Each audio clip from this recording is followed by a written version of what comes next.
আল্লাহ রাব্বুল আলামিন ইসলামকে নাজিল করেছেন, ইসলামকে পরিপূর্ণ করেছেন এবং তিনি ইসলামকে হেফাজত করার এবং আল্লাহর জমিনে সেই ইসলামকে বিজয়ী করার দায়িত্ব নিয়েছেন। তার মানে ইসলাম দিয়েছেনও তিনি, ইসলামকে বিজয়ীও করবেন তিনি, এটা তার ওয়াদা। এমনকি কোরআনে 3 আয়াতে আল্লাহ জানিয়েছেন, হুয়াল্লাযী আরসালা রাসূলাহু বিল হুদা ওয়া দীনিল হক লিইয়ুযহিরাহু আলাদ দীনি কুল্লি। তিনি সেই আল্লাহ যিনি তার রাসূলকে পাঠিয়েছেন হেদায়েত দিয়ে এবং দ্বীন হক দিয়ে। কেন পাঠিয়েছেন নিজেই ব্যাখ্যা করে দিচ্ছেন, লিইয়ুযহিরাহু আলাদ দীনি কুল্লি, যাতে করে সেই রাসূল ইসলামকে বিজয়ী করেন বাকি সকল ধর্মের উপরে, বাকি সকল আদর্শের উপরে, বাকি সকল মতবাদের উপরে। এমনকি যখন সেই ইসলাম বাস্তবিক অর্থে পরিপূর্ণ বিজয়ী হয়েছে, আল্লাহ আস্ত সূরায় নাজিল করে দিলেন, ইযা জাআ নাসরুল্লাহি ওয়াল ফাতহ ওয়া রাআইতান নাস ইয়াদখুলুনা ফি দীনিল্লাহি আফওয়াজা। যখন আসবে আল্লাহর সাহায্য এবং বিজয় এবং আপনি দেখবেন মানুষ দলে দলে আল্লাহর দ্বীনে প্রবেশ করতে শুরু করেছে, ফাসাব্বিহ বিহামদি রাব্বিকা ওয়াস্তাগফির। তখন আর আপনার দুনিয়ায় থাকার সময় না, আপনি আখিরাতের প্রস্তুতি শুরু করেন, রবের প্রশংসা সহ তার তাসবিহ পাঠ করেন, তার কাছে ক্ষমা প্রার্থনা করতে থাকেন, ইন্নাহু কানা তাওয়াবা, নিশ্চয়ই তিনি আপনার তওবা কবুলকারী। এই আয়াতের ব্যাখ্যা, এই সূরার ব্যাখ্যা করেছেন রাইসুল মুফাসসিরিন আব্দুল্লাহ ইবনে আব্বাস রাদিয়াল্লাহু আনহুমা, যে এই সূরার মধ্যে আল্লাহর নবীর বিদায়ের সংবাদ আছে। কিভাবে? কারণ সাহায্য এবং বিজয় চলে এসেছে। মদিনা তো আগেই বিজয়ী হয়েছে, যেই মক্কা থেকে নবীকে বিতাড়িত করা হয়েছে সেই মক্কার বুকেও ইসলামের ঝান্ডা, ইসলামের কালিমা, ইসলামের পতাকা সমুন্নত হয়েছে। তো মিশন যেহেতু কমপ্লিট হয়ে গেছে, সুতরাং এবার আল্লাহর রাসূল চলে যাবেন আল্লাহর কাছে, আল্লাহর সান্নিধ্যে, আল্লাহুম্মা রাফিকাল আলা। তো ইসলাম যেহেতু আল্লাহ নিজেই বিজয়ী করার দায়িত্ব নিয়েছেন, ইসলাম দুইভাবেই বিজয়ী হয়েছে। প্রথম দিন থেকে ইসলাম দলিলের বিবেচনায়, ইলমের বিবেচনায়, যৌক্তিকতার বিবেচনায়, তত্ত্বের বিবেচনায়, প্রমাণের বিবেচনায় বিজয়ী ছিল। ইসলামের নবীকে মারতে পেরেছে, সাহাবীদেরকে শহীদ করতে পেরেছে, কিন্তু দলিল দিয়ে, প্রমাণ দিয়ে কেউ পারে নাই ইসলামকে কখনো ভুল প্রমাণ করতে। মক্কার আবু জাহাল, আবু লাহাবরা দালিলিক মোকাবেলা করতে পারে নাই, যার কারণে তারা ভিন্ন পথ বেছে নিয়েছে। কারণ মানুষের যখন দলিল থাকে না, মানুষের যখন প্রমাণ থাকে না, তখন সে ভিন্ন পথে হাঁটতে মোটেও দ্বিধা করে না। বিগত দিনে আমরা দেখেছি ওলামায়ে কেরাম জবান দিয়ে কথা বলেছেন, ওলামায়ে কেরাম কলম দিয়ে ইসলামের পক্ষে নিজেদের অবস্থান তুলে ধরেছেন, কিন্তু জালেমরা জবান দিয়ে তাদের জবাব দেয় নাই, জালেমরা কলম দিয়ে তাদের জবাব দেয় নাই, বরং জালেমরা তাদেরকে নিয়ে রিমান্ডে পড়েছে, জালেমরা তাদেরকে নিয়ে জেলে পড়েছে, জালেমরা তাদের কাউকে কাউকে লাশ বানিয়ে কবরে পাঠিয়েছে। কারণ তারা জানে জবান দিয়ে জবাব দেওয়ার শক্তি তাদের নাই, কলম দিয়ে জবাব দেওয়ার মতো কোনো পুঁজি তাদের নাই। কারণ তাদের অবস্থান এতটা শক্তিশালী যেটা যুক্তি দিয়ে, বুদ্ধি দিয়ে, প্রমাণ দিয়ে মোকাবেলা করা যায় না। সুতরাং তারা আবু জাহাল, ফেরাউন আর নমরুদের পথে হাঁটতেও দ্বিধা করে না। তাহলে ইসলাম সদা সর্বদা দলিলের বিবেচনায়, প্রমাণের বিবেচনায় বিজয়ী থাকবে। এটা কখনোই কেউ ইসলামকে এ লাইনে হারাতে পারবে না।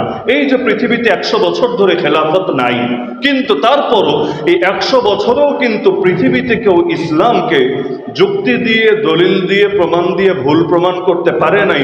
পুরো ইসলামকেও না, ইসলামের কোনো একটা বিধানকেও না। এমনকি যেই বিধানের বিরুদ্ধে ষড়যন্ত্র বেশি করেছে, ওই বিধানের জনপ্রিয়তা মানুষের মধ্যে আরো বেড়ে গেছে। যেমন নামাজ নিয়ে আর কি ষড়যন্ত্র করেছে, রোজা নিয়ে আর কি ষড়যন্ত্র করেছে, হজ আর যাকাত নিয়ে আর কি ষড়যন্ত্র করেছে, এর চাইতে 1000 গুণ বেশি ষড়যন্ত্র করেছে জিহাদ নিয়ে, 1000 গুণ বেশি ষড়যন্ত্র করেছে খেলাফত নিয়ে। কিন্তু আজকে দেখেন এমন ভাবে মানুষ জিহাদি চেতনায় উজ্জীবিত হয়েছে। আরে মাদ্রাসার ছেলে লাগে না, কলেজ ভার্সিটির ছেলেরা পর্যন্ত যেই সময় আলেমদেরকে গণহারে জেলখানায় ভরে রাখে, ওই সময় কলেজ ভার্সিটির ছেলেরা পর্যন্ত রাজপথে সাবিলুনা সাবিলুনা আল জিহাদ আল জিহাদ স্লোগান নিয়ে নেমে পড়ে। এত ষড়যন্ত্র করে কি লাভ হলো? এখনো পর্যন্ত জিহাদ শব্দ শুনলেই খেয়াল করবেন রক্তের ভেতরে আলাদা এক চেতনা, আলাদা এক প্রেরণা জেগে ওঠে। এমনকি আমেরিকা টুইন টাওয়ার হামলার পরে বিগত 2 যুগে সবচাইতে বেশি প্রচারণা চালিয়েছে ইসলামের বিপক্ষে। এত বেশি প্রচারণা হিন্দু ধর্ম বলেন, খ্রিস্ট ধর্ম বলেন, বৌদ্ধ ধর্ম বলেন, কোন ধর্মের বিরুদ্ধে চালায় নাই। কিন্তু কি লস হয়েছে? এত প্রচারণার পরেও আজকের দুনিয়ায় বিগত 2 দশকে, এগুলো ওদেরই জরিপ, আমাদের জরিপ না, বিগত 2 দশকে ইসলাম সবচাইতে বেশি আগে বেড়েছে। এমনকি মুসলমান এখন দুনিয়াতে সবচাইতে দ্বিতীয় ক্যাটাগরিতে আছে, মানে সংখ্যার বিবেচনায় সবচাইতে বেশি খ্রিস্টান, 2 নম্বরই আছে মুসলমান। এবং যারা জরিপ করেছে ওরাই বলছে আগামী কয়েক বছরের মধ্যেই খ্রিস্টানদেরকে পেছনে ফেলেও পৃথিবীর মধ্যে সংখ্যার বিবেচনায়ও সবচাইতে অধিক হবে, 1 নম্বরে থাকবে ইনশাআল্লাহ মুসলমান। তাহলে এত প্রচারণা চালিয়ে কি লাভ হলো? এত ষড়যন্ত্র করে কি লাভ হলো? আমাদের তো আর ওদের মতো এত কোটি কোটি টাকা নাই যে আমরা মিডিয়ার মাধ্যমে ইসলামের সৌন্দর্য সবার সামনে তুলে ধরবো। কিন্তু ওরা একদিকে মিডিয়া ব্যবহার করে, একদিকে অস্ত্র ব্যবহার করে, একদিকে ময়দানের মুজাহিদ আছে তো আছে, যারা জবান দিয়ে খালি হক কথা বলে, তাদের জবানকে বন্ধ করার জন্য পর্যন্ত কতভাবে চেষ্টা করে। কিন্তু দিন শেষে হিতে বিপরীত হয়, ব্যাকফায়ার হয়। কারণ ইসলাম জিনিসটাই এমন, যদি দমাতে না চায় স্বাভাবিক গতিতে আগায়, আর যতবার দমাতে চায় 1000 গুণ বেশি শক্তি নিয়ে সামনে এগিয়ে যায়। আল্লাহ নবী দাওয়াত শুরু করলেন, কয়টা লোকের কানে তার দাওয়াত পৌঁছলো আর কয়জনের কাছে পৌঁছতো? মক্কায় যখন হজের জন্য সকলে সমবেত হতো, আল্লাহর নবীর ইচ্ছা হতো যে সবাইকে এখন বেশি থেকে বেশি মানুষকে আমি দাওয়াত দেই, তাদেরকে তাওহীদ বোঝানোর চেষ্টা করি। কিন্তু তিনি একজন, কয়জনের কাছে আর দাওয়াত নিয়ে যাবেন? এই মক্কার মুশরিকরা চাইলো একটা ষড়যন্ত্র করি, নবীর দাওয়াত থেকে মানুষকে বিমুখ করার জন্য একটা চেষ্টা করি। কি চেষ্টা করলো? তারা ট্যাগের রাজনীতি শুরু করলো, যেটা বাংলাদেশেও চলে। হুজুর মানেই জঙ্গি, হুজুর মানেই মৌলবাদী, দাড়ি টুপি আছে মানেই হলো কট্টরপন্থী। এইরকম একটা ট্যাগের রাজনীতি শুরু করলো। যেই মক্কায় আসে হজ করার জন্য, উমরা করার জন্য, ওরা অলিতে গলিতে ক্যানভাসার আর বিভিন্ন মাইকম্যান, ওই যুগে তো আর মাইক নাই, মুখ দিয়ে ঘোষণা দেওয়ার জন্য দাঁড় করিয়ে রাখলো। যেই আসবে বাহির থেকে তার কানেই বলবা মক্কা শহরে একটা পাগল আছে, যেন তেন পাগল না, ও জাদুও জানে। যদি ভুলেও তোমরা ওর কাছে যাও তোমরা শেষ, তোমাদের মাথা নষ্ট করে দেবে, তোমাদেরকে ফ্যামিলি থেকে আলাদা করে ফেলবে, তোমরা আর অসাম্প্রদায়িক থাকবা না, সাম্প্রদায়িক হয়ে যাবা, কট্টর হয়ে যাবা, এই হবা সেই হবা। তো এখন যখন এভাবে প্রচারণা শুরু করলো, বাংলায় মানুষ জানে যে যে কোনো জিনিস যদি এর বিরুদ্ধে নেগেটিভ মার্কেটিং হয়, সেটার প্রতি মানুষের আগ্রহ এমনি বেড়ে যায়। আরবিতে বলে আল ইনসানু হারিসুন আলা মা মুনিয়া, মানুষ নিষিদ্ধ জিনিসে বেশি আগ্রহী থাকে। কোনো দেয়ালে যদি লেখা থাকে, একটা বাসা, আপনি হেঁটে যাচ্ছেন রাস্তা দিয়ে, হঠাৎ দেখলেন বাসার দেয়ালে লেখা খবরদার কেউ ভেতরে তাকাবা না। আপনার কি ধারণা, এটা লেখা দেখলে কেউ তো আর তাকাবে না, তাই না? অন্য বাসায় তাকাক বা না তাকাক, ওই বাসায় অবশ্যই তাকাবে। 100 থেকে 100 জন না তাকালেও অন্তত 90-95 জন তাকাবে, সবার ভেতরে কাজ করবে। বাসা তো অনেকই আছে, এটার মধ্যে আলাদা কি বিশেষত্ব আছে? লিখলো কেন? তার মানে ভেতরে কোনো না কোনো বিশেষ ব্যাপার চলছে। এখন কি চলছে? ডাইরেক্ট তাকাক অথবা চোখের কোনা দিয়ে তাকাক, তাকানোর চেষ্টা করবে। তো ইসলামকে দমানোর জন্য ওরা ট্যাগের রাজনীতি শুরু করলো। কিন্তু যার কানেই গেল, কিরে পাগল তো বহুত আছে, কিন্তু কোন পাগলকে নিয়ে তো মানুষকে এত সিরিয়াস হতে দেখি নাই। কোন পাগলের বিরুদ্ধে এভাবে অলিতে গলিতে লোক দাঁড় করিয়ে জনসচেতনতা সৃষ্টি করার কোনো গরজ তো আমরা দেখি নাই। তাহলে এই পাগল মনে হয় ভিন্ন কোনো পাগল, স্পেশাল পাগল, ভিআইপি পাগল। এই পাগলকে তো একবার দেখা দরকার, এলাকায় গিয়ে গল্প করা যাবে মক্কায় বিশেষ একটা পাগল আছে।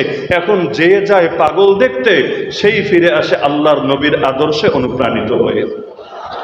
তো লস তো হয় নাই, লাভই হয়েছে। আপনি দেখেন বিগত দিনে যেই হুজুরদেরকে জেল খাটানো হয়েছে, তাদের মান ইজ্জত কমেছে না বেড়েছে? যারা জেলে যায় নাই আর যারা জেলে গিয়েছে, এলেমের জায়গায়, আমলের জায়গায়। কিন্তু শুধুমাত্র জেলে কেন গিয়েছে এটা নিয়েই বিভিন্ন গ্রামে পর্যন্ত আপনি দেখবেন আর এই হুজুরটাকে ফ্যাসিস্টরা নির্যাতন করেছে, এই হুজুরকে রিমান্ডে নিয়ে টর্চার করেছে, চল একটু দেখে আসি হুজুরটাকে, হুজুর কোন টাইপের কথা বলে।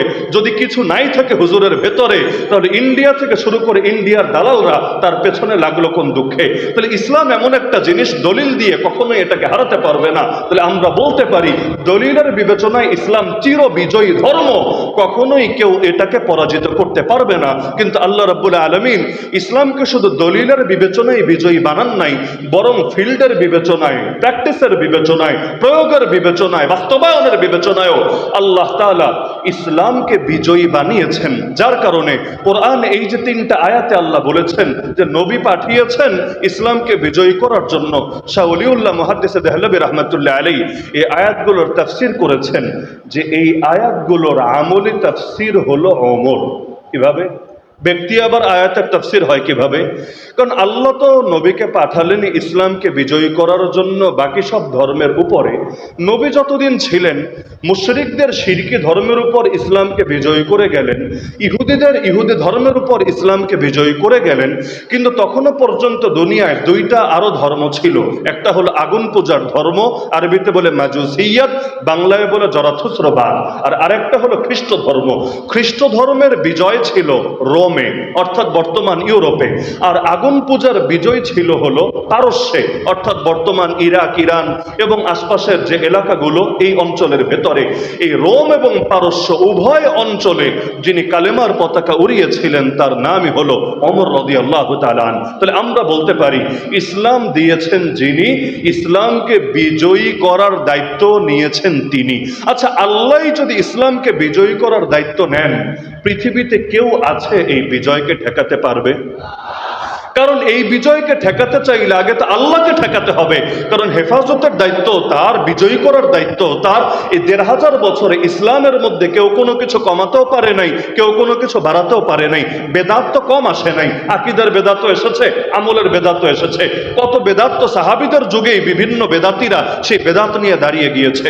আলী রাদিয়াল্লাহু আনহুকে যে হত্যা করেছিল সে কোনো ইহুদি ছিল না, খ্রিস্টান ছিল না, সে কোনো আগুন পূজারী ছিল না, সেও তো একটা নামধারী মুসলমানই ছিল, কিন্তু তার আকীদার মধ্যেও বেদাত ছিল।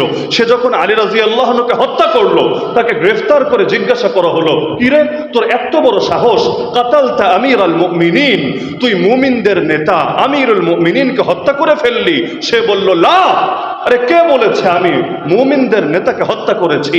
বাল কাতালতু আমিরাল মুরতাদ্দিন, আমিরাল মুরতাদ্দিন, আমি মুরতাদদের নেতাকে, ধর্মত্যাগীদের নেতাকে হত্যা করেছি।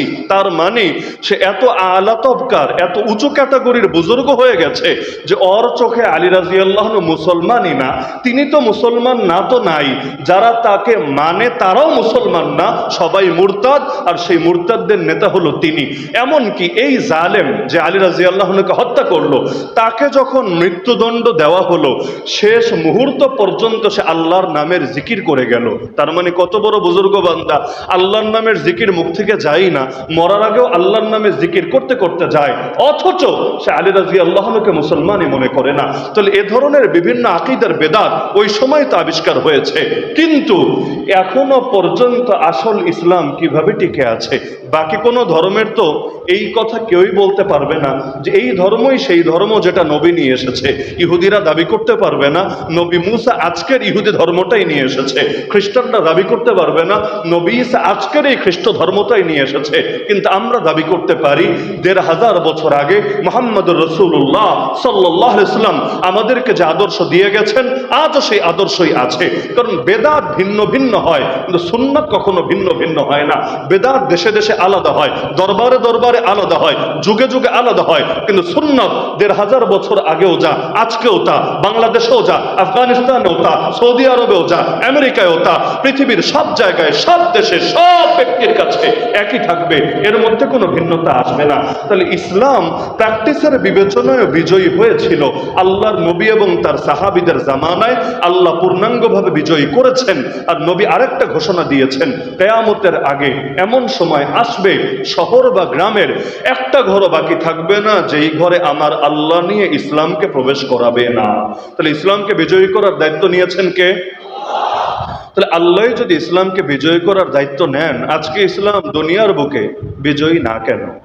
দলিলের বিবেচনায় তো বিজয়ী, সে আলোচনা তো আমি আগেই করে এসেছি। কিন্তু আমলের বিবেচনায়, যেমন রাজনীতিতে বিজয়ী না, অর্থনীতিতে বিজয়ী না, বিচার আচারে বিজয়ী না, আইন কানুনে বিজয়ী না। আপনি ভাবতে পারেন যেই দেশের অন্তত 90% মানুষ মুসলমান, ওই দেশে কোরআন দিয়ে বিচার হয় না, ওই দেশে নবীর আদর্শ দিয়ে বিচার হয় না, ওই দেশে আল্লাহ যেটাকে হারাম করেছেন সেটাকে হালাল বানাতে কারো বুকটা কাঁপে না। আজও পর্যন্ত বাংলাদেশের সংবিধানে লেখা সকল ক্ষমতার উৎস নাকি জনগণ। আরে কিসের সংস্কারের কথা বলে? এই পিআর আনবে, এই আনবে, সেই আনবে, মূল সংস্কার তো এগুলো না। অথবা দলীয় প্রধান সে প্রধানমন্ত্রী হতে পারবে কি পারবে না, এগুলো তো মূল সংস্কার না। মূল সংস্কার আমি তো মনে করি এটা যে আল্লাহর ক্ষমতা নিয়ে যে গায়রুল্লাহর হাতে দেওয়া হয়েছে, গায়রুল্লাহর হাত থেকে ক্ষমতা উদ্ধার করে আবার আল্লাহকে তার অধিকার ফিরিয়ে দিতে হবে। সকল ক্ষমতার মালিক যদি বান্দাকে মানে, জনগণকে মানে, তাহলে এই শিরিক তো আর ব্যক্তিগত শিরিক থাকে না, এই শিরিক যায় রাষ্ট্রীয় শিরিক হয়ে। ব্যক্তিগত পাপ করলে ব্যক্তির উপর গজব আসে, কিন্তু জাতীয় পাপ করলে ব্যক্তির উপর আর গজব আসে না, তখন গোটা জাতির উপরই গজব আসে। আমাকে বলেন, আল্লাহ সুদকে হালাল করেছেন নাকি হারাম? আল্লাহ যদি হারাম করেন তাহলে বাংলাদেশে হালাল করলোটাকে? এই ব্যাংকে সুদ চলে কিভাবে, শেয়ার মার্কেটে সুদ চলে কিভাবে? এমনকি সুদ ছাড়া তো কিছুই চলে না এই দেশে। সুদ ছাড়া করতে গেলে উল্টা আরো পেরেশানি লাগে। আল্লাহ বেশ্যাখানাকে হালাল করেছেন নাকি হারাম? আল্লাহ যদি হারাম করেন, বাংলাদেশে বেশ্যাখানার লাইসেন্স দিলটাকে? আল্লাহ মদকে হালাল করেছেন নাকি হারাম? আল্লাহ যদি হারামই করেন, বাংলাদেশে মদের বারগুলো খোলার লাইসেন্স দিলটাকে? তাহলে এই যে বিভিন্ন ক্ষেত্রে আল্লাহ করেছেন একটা, সমাজের মধ্যে এস্টাবলিশ করা হলো আরেকটা, তার মানে এই যে আল্লাহর ক্ষমতা নিয়ে বান্দাকে দেওয়া হয়েছে, তাহলে শিরিক তো আর ব্যক্তিগত পর্যায়ে নাই, শিরিক এখন রাষ্ট্রীয়ভাবে প্রতিষ্ঠিত হয়ে গেছে। তাহলে আল্লাহ যদি বিজয়ী করার মালিক হন, আমাকে বলেন, আগামীকাল সকাল হওয়ার আগে আল্লাহ কি ইসলামকে বিজয়ী করতে পারেন না নাকি পারেন না? আগামীকাল ভোর হওয়ার আগে আল্লাহকে মসজিদ আকসা মুক্ত করে দিতে পারেন না? আগামীকাল ভোর হওয়ার আগে বাবরি মসজিদকে আল্লাহ পুনরায় আবাদ করে দিতে পারেন নাকি পারেন না? আগামীকাল ভোর হওয়ার আগে যে 800 বছরে হিন্দুস্তানের বুকে ইসলামের শাসন ছিল, আল্লাহ রাব্বুল আলামিন সেই ইসলামী শাসন পুনরায় ফিরিয়ে দিতে পারেন নাকি পারেন না? এমনকি এই বাংলা অতীত যুগে একসময় এখানে কালেমার পতাকা উড়েছিল। কিভাবে? সুলতানি আমলে বাংলার যে পতাকা ছিল, শুধু বাংলাদেশ না, এই বৃহত্তর বাংলার যে পতাকা ছিল, এখনো আপনি নেটে সার্চ করে দেখেন, ওই পতাকার মাঝখানে বড় করে লেখা ছিল লা ইলাহা ইল্লাল্লাহ মুহাম্মাদুর রাসূলুল্লাহ। ব্যাকগ্রাউন্ডটা ছিল ব্লু, নীল কালারের, আর উপরে লেখা ছিল লা ইলাহা ইল্লাল্লাহ মুহাম্মাদুর রাসূলুল্লাহ। তার মানে এদেশেও একদিন কালেমার পতাকা পতপত করে উড়েছিল। তাহলে আজকে নাই কেন? আল্লাহ রাব্বুল আলামিন চাইলে আগামীকাল ভোর হওয়ার আগে আবারও সেটাকে সমুন্নত করতে পারেন নাকি পারেন না? তো সব যদি আল্লাহ পারেন, হচ্ছে না কেন? আজও পর্যন্ত এই ফিলিস্তিনের এই গাজার অসহায় শিশুদের চোখের পানি মুছছে না কেন? আজও পর্যন্ত হামাসের মুজাহিদরা হাত ছেড়ে বাঁচতে পারছে না কেন? আজও পর্যন্ত যে মসজিদগুলোকে শহীদ করা হয়েছে, সেগুলোর মাইক থেকে আবারও আজানের ধ্বনি উচ্চারিত হচ্ছে না কেন? আল্লাহ যদি সবই পারেন, আজও পর্যন্ত জমিনের বুকে নবীকে গালি দেওয়া হচ্ছে, ওই গালিবাজদের জবানটা আল্লাহ তাআলা পচিয়ে দিচ্ছেন না কেন? আল্লাহ যদি সবই পারেন, দেশে দেশে আলেমরা হক কথা বলার কারণে জুলুমের শিকার হচ্ছেন, যারা জুলুম করছে আল্লাহ ওদের নাম নিশানা মিটিয়ে দিচ্ছেন না কেন? আল্লাহ যদি সবই পারেন, প্রতিটা দেশে অন্তত যেখানে মুসলমান বেশি আছে সেখানে এখনো কোরআনের শাসন কায়েম হচ্ছে না কেন? প্রশ্ন আসে নাকি আসে না? প্রশ্নের জবাব কি? খুব ঝামেলা করতেছে, মানুষের জায়গা হচ্ছে না, তো খুব ঝামেলা করতেছে। টাকাটা একটু যদি অনুরোধ করে দিতেন। গেটে সম্ভবত অনেক ধাক্কাধাক্কি হচ্ছে জায়গা না হওয়ার কারণে। আসলে জায়গা ভেতরেও নেই, আপনারা কষ্ট করে ভেতরে আসার চেষ্টা করেও লাভ নেই, জায়গা সংক্ষিপ্ত। তবে নিচে প্রজেক্টর আছে, যেহেতু দেখার সুযোগ আছে, শোনারও সুযোগ আছে, তাহলে অযথা ধাক্কাধাক্কি করে পরিবেশ নষ্ট না করেই ভালো হবে। আর সময় অতি কম, আমাকে ওই দ্রুত কথা বলতে হচ্ছে কেন, একদমই কম সময় নিয়ে বসেছি, হাতে আর মাত্র 10 মিনিটের মতো সময় আছে।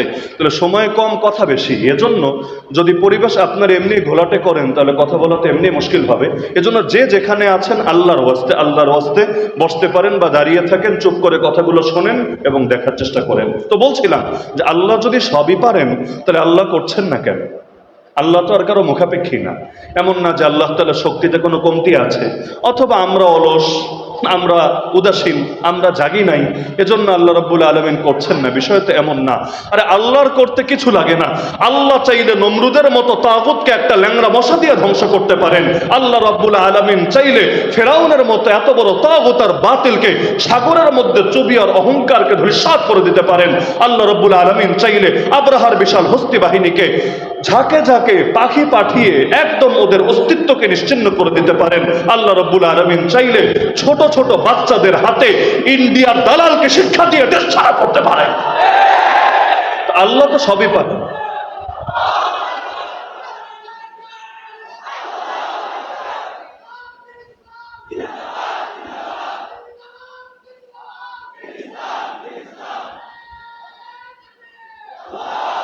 আল্লাহ তো সবই পারেন, তারপর হচ্ছে না কেন? এইটাই হলো মূল বিষয়। আরে আমার নবীর গা থেকে এক ফোঁটা রক্ত ঝরানো ছাড়াই আল্লাহ প্রথম দিনেই তার আদেশের মাধ্যমে ইসলামকে বিজয়ী করে দিতে পারতেন। ইসলাম বিজয়ী হওয়ার জন্য তায়েফের ময়দানে গিয়ে আমার নবী রক্তাক্ত হবেন, বদরে গিয়ে আমার নবী সাল্লাল্লাহু আলাইহি ওয়াসাল্লাম তিনি এত বিশাল পরীক্ষার সম্মুখীন হবেন, উহুদের ময়দানে তার দাঁত শহীদ হবে, তার আপন চাচার বুক চিরে কলিজা বের করে চিবিয়ে খাওয়া হবে। এত এত পরীক্ষা নেওয়া ছাড়াই আল্লাহ পারতেন প্রথম দিনেই তার এক আদেশে ইসলামকে বিজয়ী করে দিতে। কিন্তু আল্লাহ রাব্বুল আলামিন এটাকে তার নিজাম বানান নাই। এক হলো কুদরত আর এক হলো সুন্নত। এক হলো কুদরত আর এক হলো সুন্নত। কুদরত মানে হলো ক্ষমতা। আমার আল্লাহর ক্ষমতার কোনো শেষ নাই, কোনো পরিসীমা নাই।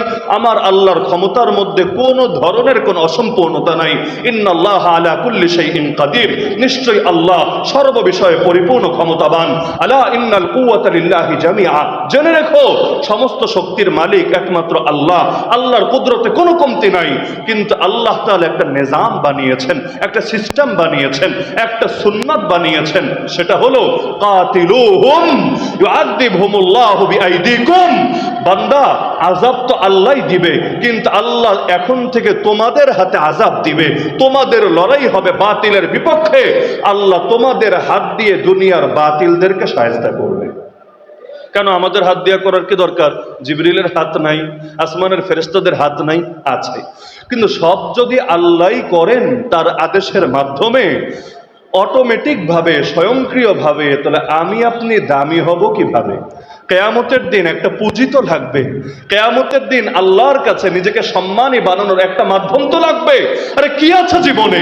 এমন 2 রাকাত নামাজও তো পড়তে পারি নাই যেটা আল্লাহকে দেখানোর মতো। এমন একটা সেজদাও তো দিতে পারি নাই যে সেজদা আল্লাহকে দেখানোর মতো। কি আছে জীবনে? না নামাজের কোয়ালিটি ঠিক আছে, না রোজার কোয়ালিটি ঠিক আছে, না হজের কোয়ালিটি ঠিক আছে, না যাকাতের কোয়ালিটি ঠিক আছে। তা আল্লাহ তো চান আমাদেরকে দামি বানাবেন। কিভাবে দামি বানাবেন? নবী শিখিয়ে গেছেন, ইন্না ইযামাল জাযা মা ইযামিল বালা। আরে তোমার মুসিবত যত বড় হবে আল্লাহর কাছে তোমার পুরস্কারও তত বড় হবে। ওয়া ইন্নাল্লাহা ইযা হাব্বা কওমান ইবতালাহুম। আল্লাহ যখন কোন জাতিকে ভালোবাসবে তখনই কেবল তাদেরকে বিপদ দিয়ে পরীক্ষা করবে। ফামান রাদিয়া ফালাহুর রিদা।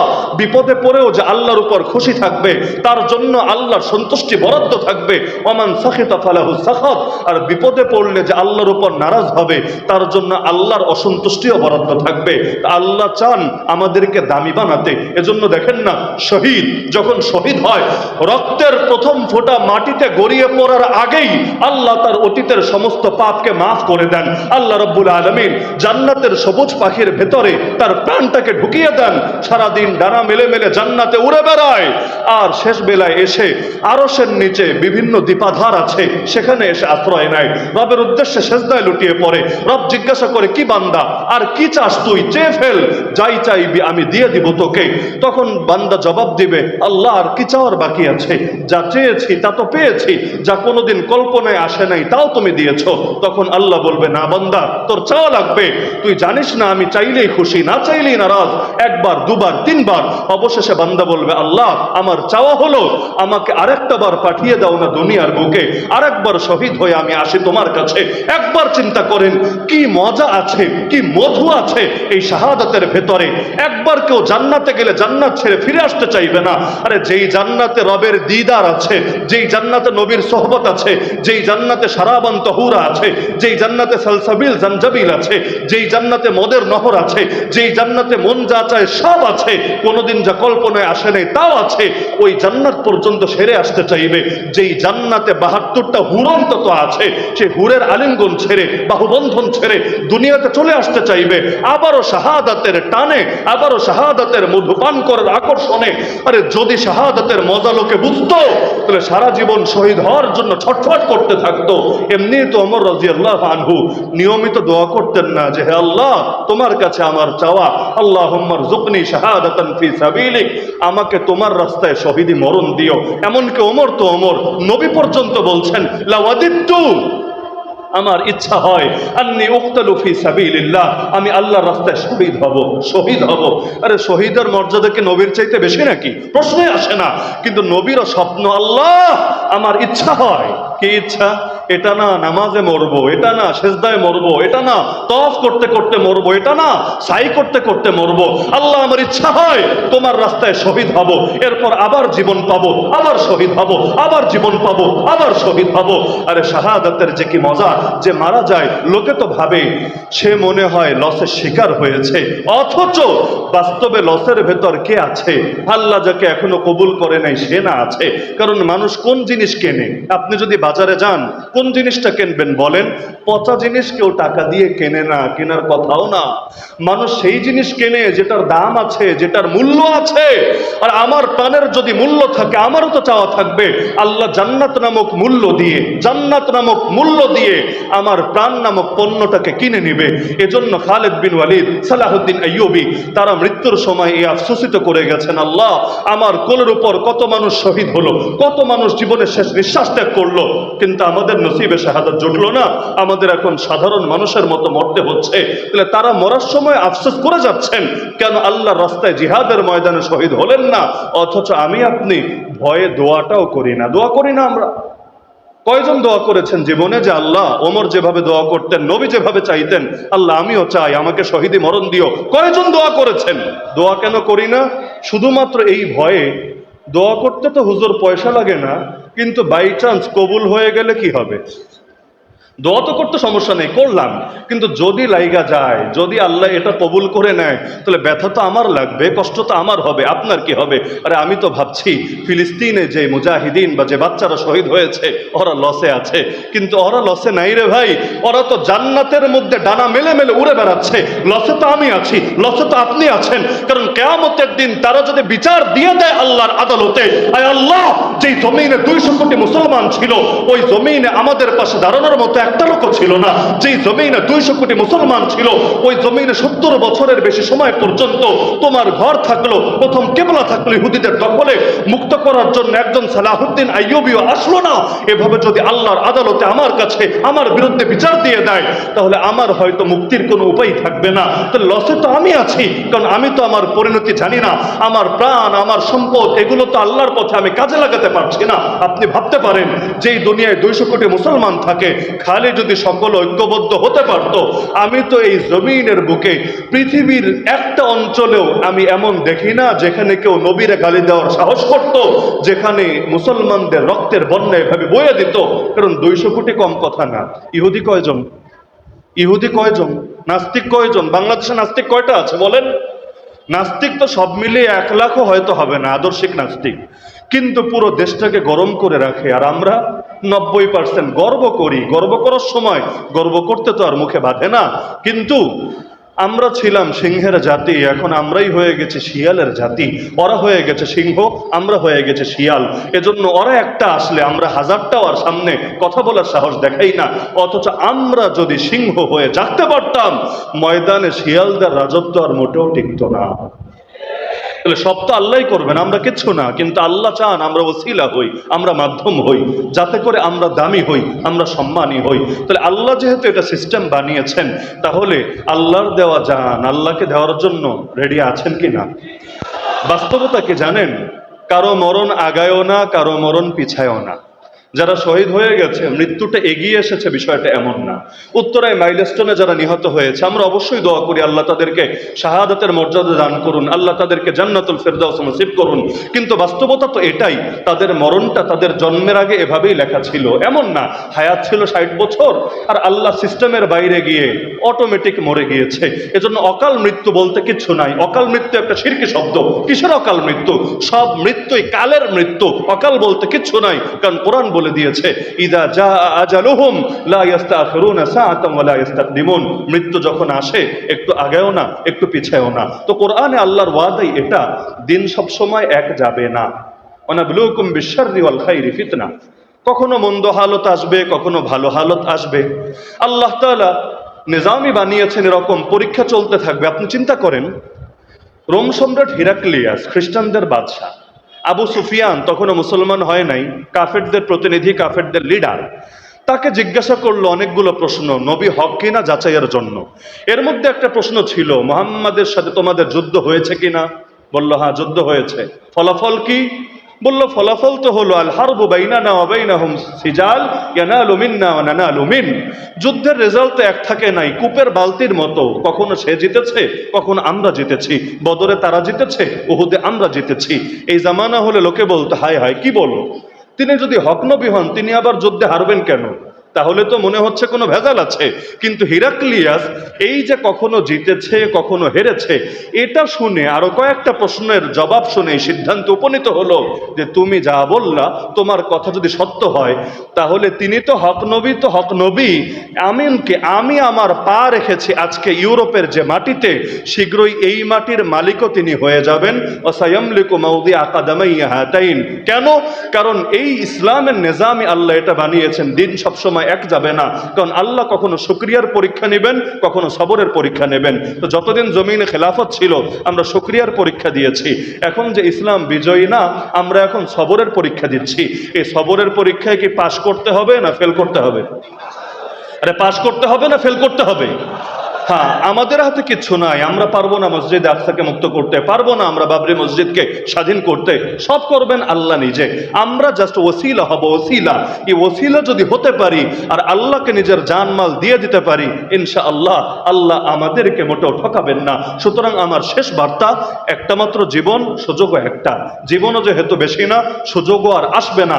একটা মাত্র জীবন নিয়ে আমরা প্রত্যেকে আল্লাহর সঙ্গে এই মর্মে প্রতিজ্ঞাবদ্ধ হই, আয় আল্লাহ, যতদিন পর্যন্ত আমার ভেতরে প্রাণ আছে, যতদিন পর্যন্ত আমার প্রাণে স্পন্দন আছে, যতদিন পর্যন্ত আমার ধমনীতে রক্ত প্রবাহিত আছে, ততদিন পর্যন্ত আমার জান দিয়ে, আমার মাল দিয়ে, আমার সবকিছু দিয়ে হকের পক্ষে বাতিলের বিপক্ষে আমার আমরণ লড়াই চলবেই চলবে, চলবেই চলবে, চলবেই চলবে।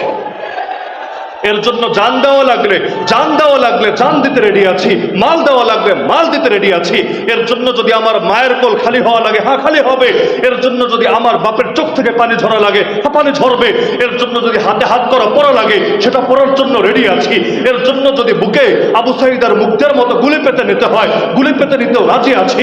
এর জন্য যদি একটা না আল্লাহ হাজারটা জীবন আমাকে দেয়, আবারও শহীদ হওয়ার পর আবার জীবন দেয়, প্রতিটা জীবন কোরবান করে দিতে রাজি আছি। কিন্তু আমি বেঁচে থাকতে আল্লাহর দ্বীনের উপর আঘাত আসবে আর আমি চুপ করে বসে থাকবো, এটা মেনে নিতে রাজি না। সুতরাং ইসলামকে দমাতে চাইলে আগে আমাদের রক্তের উপর দিয়ে যেতে হবে। আরে আবু তালেব মুসলিম হয়েও বলেছিল কুরাইশকে, শোন কুরাইশ, যতদিন আমি জীবিত আছি তোরা মুহাম্মাদের কোনো ক্ষতি করতে পারবি না। যদি মুহাম্মদ পর্যন্ত যেতে হয় আমার লাশের উপর পাড়া দিয়ে যেতে হবে। হাত্তা ওয়াসাদা ফি তুরাবি দাফিনা, আমি মাটির উপর যতদিন আছি তোরা মুহাম্মাদের কোনো ক্ষতি করতে পারবি না। তা আবু তালেব এক অমুসলিম নেতা হয়ে যদি হিম্মত করতে পারে, আমি আপনি তো অন্তত মুসলমান, আমি আপনি তো আল্লাহ প্রেমিক, নবী প্রেমিক বলে নিজেদের দাবি করি, আমি আপনি বাতিলের সাথে আপোষ করব কিভাবে? এই কল্লা কাটা যেতে পারে, কিন্তু কল্লা কখনো নত হতে পারে না কোনো বাতিলের সাথে। পারবেন না ইনশাআল্লাহ হিম্মত বজায় রাখতে? কারণ জীবন একটা, সুযোগ আর আসবে না, আর পরে আফসোস করেও কোনো লাভ হবে না। সুতরাং জীবন যেহেতু একটা, এই জীবন আল্লাহকে দেওয়ার জন্য রেডি আছি। এতে দুনিয়ার লোকে কি করবে, কি করবে, করবেটা কি? ওরা ওরা যদি গালি দিয়ে দমাতে চায়, আমি স্মরণ করব, গালি তো আমার নবীকেও দেওয়া হয়েছে। আমার নবী গালি খেয়ে যদি না দমে, তাহলে আমাকে যদি জঙ্গি গালি দেয়, মৌলবাদী গালি দেয়, কট্টরপন্থী গালি দেয়, সাম্প্রদায়িক গালি দেয়, আমরা ওদেরকে বলে দেব, আরে জিহাদ যদি তোদের চোখে জঙ্গিবাদ হয়, কোরআনের কথা যদি তোদের চোখে মৌলবাদ হয়, ইসলামের উপর টিকে থাকে তোদের উপর চোখে যদি সাম্প্রদায়িকতা হয়, আমরা সকলের সব গালি মাথা পেতে নিতে রাজি আছি, কিন্তু কারো গালির ভয়ে ইসলামের একটা বিধানও ছাড়তে রাজি না। এমনকি আমাদের বার্তা স্পষ্ট, আল্লাহর নবীর গালের যদি চর মারা হতে পারে, আল্লাহর কসম আমার গাল নবীর গালের চাইতে বেশি দামি না। আল্লাহর নবীর চেহারায় যদি থুতুসরা হতে পারে, আল্লাহর কসম আমার চেহারা নবীর চেহারার চাইতে বেশি দামি না। আল্লাহর নবী নামাজ দাঁড়ানো অবস্থায় তার গলায় চাদর পেঁচিয়ে শ্বাস রোধ করে তাকে যদি হত্যা করার চেষ্টা হতে পারে, আল্লাহর কসম আমার গলা তার গলার চাইতে বেশি দামি না। আল্লাহর নবীকে যদি বিষ খাওয়ানো হতে পারে, আরে বিষ আমার জন্য কোনো ব্যাপারই না। আল্লাহর নবী যদি ক্ষুধার জ্বালায় পেটে পাথর মারতে পারে, আমার পেট নবীর পেটের চাইতে বেশি দামি না। আল্লাহর নবী যদি 3 বছর জেল খাটতে পারে, আমার জন্য 30 বছর জেল খাটাও কোনো ব্যাপার না।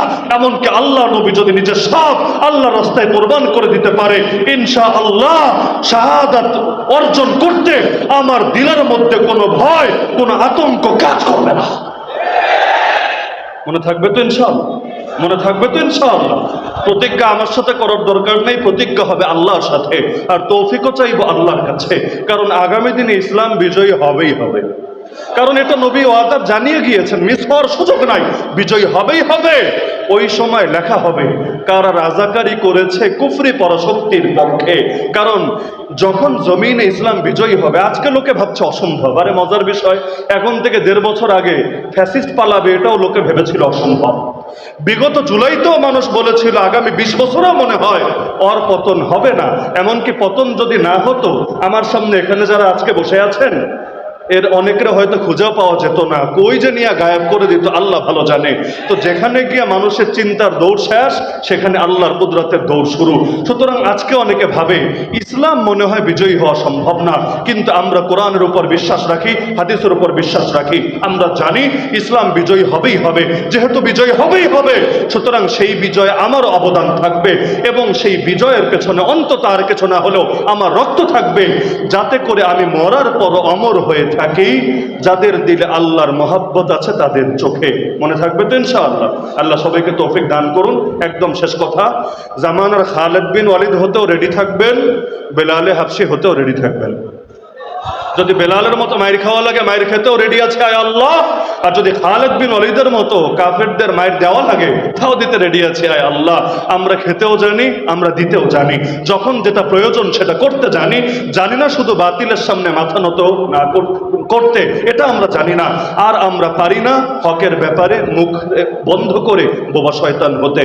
সর্বশেষ কথা, আজকের এই ফাউন্ডেশন কষ্ট করে যে মাহফিলের আয়োজন করেছে, প্রতিকূল আবহাওয়ায় অতি অল্প সময়ে দোয়া করি আল্লাহ তাআলা তাদের এই চেষ্টা পরিশ্রমকে কবুল করুন, এবং আল্লাহ রাব্বুল আলামিন ইনসাফ ফাউন্ডেশনকে তারাক্কি দিয়ে পুরো দেশের সর্বশিখরে উপনীত হিসাবে আল্লাহ কবুল করুন। আর আগামী দিনেও যত প্রোগ্রাম তারা আয়োজন করবে, আল্লাহ রাব্বুল আলামিন সবগুলো যথাযথভাবে বাস্তবায়ন করার তৌফিক দান করুন। আমিন। ওয়া আখিরু দাওয়ানা আলহামদুলিল্লাহি রাব্বিল আলামিন।